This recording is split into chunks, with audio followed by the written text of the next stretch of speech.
आदरणीय सर्वेश जी, हाँ। मतलब आप कवि सम्मेलन तो हम लोग बहुत जाते रहते हैं हम्म। और बहुत जगह देखते हैं।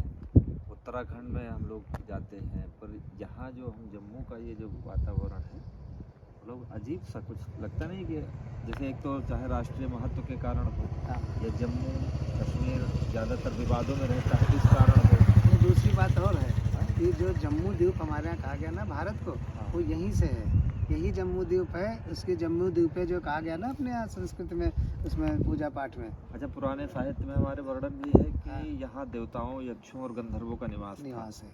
तो इसका मतलब देवता उस समय संयुक्त राष्ट्र संघ थे। और क्या, बिल्कुल वो तो थे ही थे। और क्या, संयुक्त राष्ट्र संघ का कंट्रोल यहाँ था, पहाड़ पे पूरे था। इंडिया पे, इसीलिए जम्मू द्वीप इसको कह के, और वहाँ से तो वो ऐसा तो है ना कि होगा। भाई जो अफसर होता है वो ऊंचा होता है ना, तो ऊंचाई पे बैठते हैं। तो हमारे जो भगवान थे वो सब ऊंचाई पे बैठते थे। देखो यहाँ कहीं कोई बैठे होंगे, कहाँ पे वहीं विष्णु जी कहीं बैठे होंगे, कहीं ब्रह्मा नहीं जी नहीं, ऐसा तो खैर ये तो हमारा आध्यात्मिक पक्ष है, हाँ। लेकिन अगर ऐतिहासिक पक्ष देखो तो विष्णु और इंद्र, शंकर का एक पद होता था।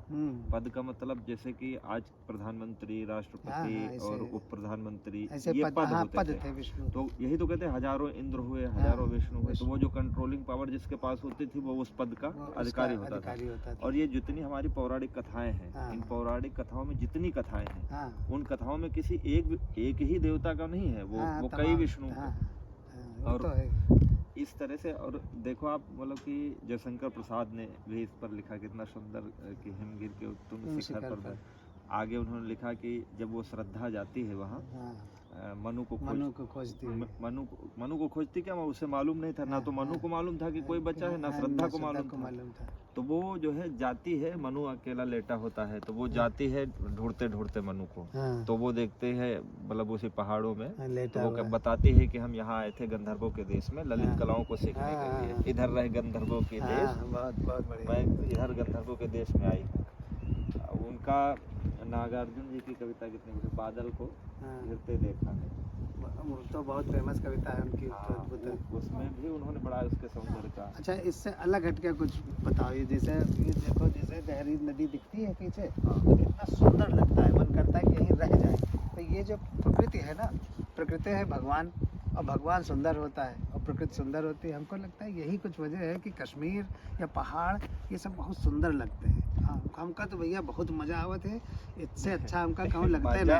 मजा तो है ही है। अब देखो क्या है, नदियों का सौंदर्य, मतलब ईश्वर ने सब कुछ दिया है, सब कुछ दिया है, सब कुछ दिया है। जयशंकर प्रसाद ने लिखा है कि ये धरती की पीड़ा है जो सिकुड़ गई है।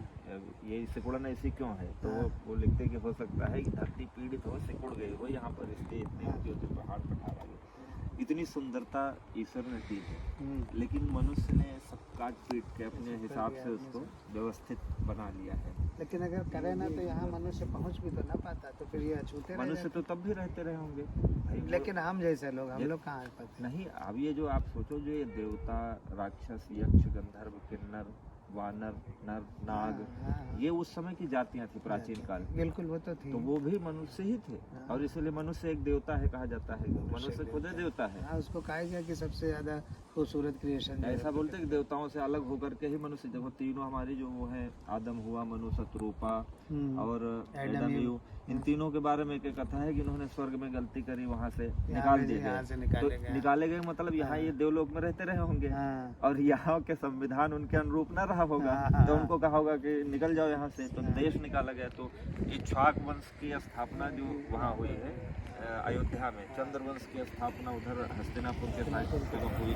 तो वो लोग यहीं से तो गए थे, यहाँ से जाके वहाँ उन्होंने अपना बना लिया, उन्होंने नया संविधान बना लिया, नया संविधान उनका हो गया।